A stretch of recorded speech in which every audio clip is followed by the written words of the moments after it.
आज की क्लास में हम पढ़ने वाले हैं त्रिकोणमितीय अनुपात। इससे पहले मैंने दो अनुपात बता रखे हैं, जहाँ पे हमारे पास था एक 45 डिग्री और हमारे पास दूसरा था 60 डिग्री। ये एक अलग क्लास था और ये एक अलग क्लास। दोनों क्लासों में मैंने आपको बेहतर तरीका से बताया है, जहाँ पे आप जाके देख सकते हो। और मैं आपको एक चीज बता देना चाहता हूँ कि आपके एग्जाम्स में यहाँ पे मैं जितना डिग्री लिख रहा हूँ, 45 डिग्री, 60 डिग्री, 0 डिग्री, 30 डिग्री और एक हमारे पास 90 डिग्री, इन सभी की वैल्यू तो आप याद रखते हैं। पर आपके एग्जाम में जो क्वेश्चन आता है कि जैसे 45 डिग्री के त्रिकोणमितीय अनुपात निकालें, ये इस प्रकार का एग्जाम में क्वेश्चन पूछा जाता है, जो कि 2 मार्क्स में पूछा जाता है। इसमें भी सेम और इसमें भी सेम, तो यानी कि हर एक क्वेश्चन आपके एग्जाम्स में आने की चांसेस। मैंने इसके ऊपर 2 वीडियो बनाए हैं। अब जो बाकी हमारे पास वीडियो बची हुई है, आज हम 30 डिग्री पढ़ेंगे, फिर 0 डिग्री, फिर 90 डिग्री, यानी आज के मिला के हमारे पास 3 क्लासेस होने वाली है, जो कि बेहतर तरीका से हम पढ़ने वाले हैं। तो हमारे पास यहाँ पे जब हम त्रिकोणमिति पढ़ते हैं तो हमारे पास एक त्रिभुज होना चाहिए। सबसे पहले मैं आपके सामने यहाँ पे क्वेश्चन लिख देता हूँ कि 30 डिग्री के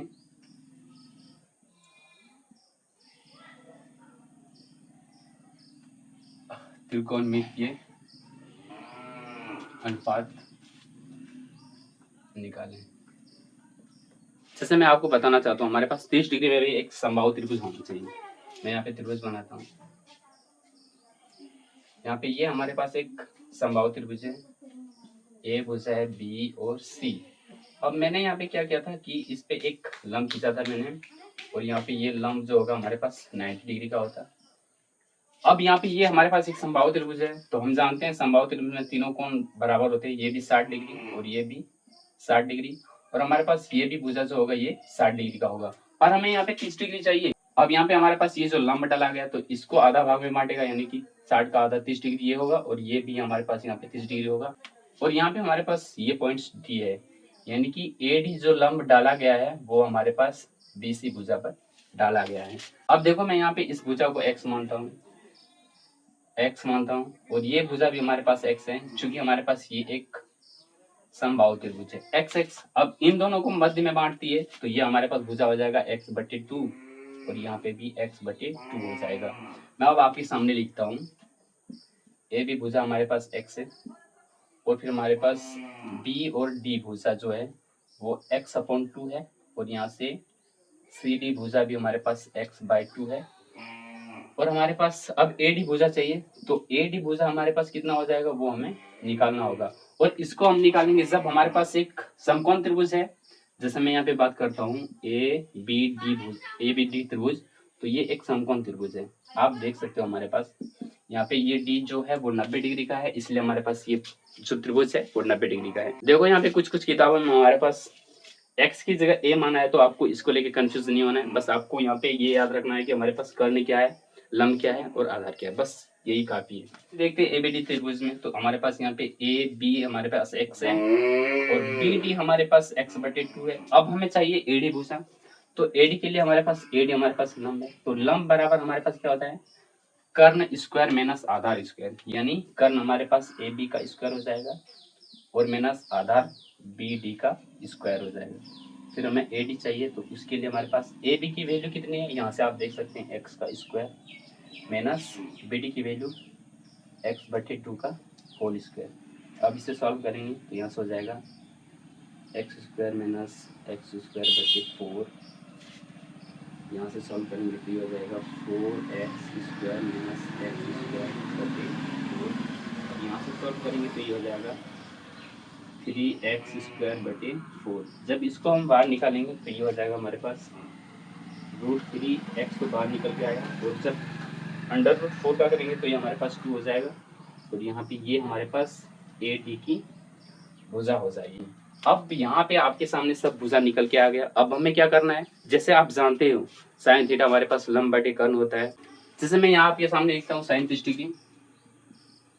डिग्री चाहिए, फिर हमारे पास कॉस 30 डिग्री चाहिए, फिर टेन 30 डिग्री चाहिए, फिर कॉट 30 डिग्री चाहिए, उसके बाद सेक 30 डिग्री, फिर हमारे पास हो जाएगा कोसेक 30 डिग्री। अब इसके लिए मैंने आपको एक क्लास ली थी जहाँ पे इसका फॉर्मूला बताया था कि साइन थीटा हमारे पास क्या हो। हमारे पास यहाँ पे साइन 30 डिग्री की लंब चाहिए।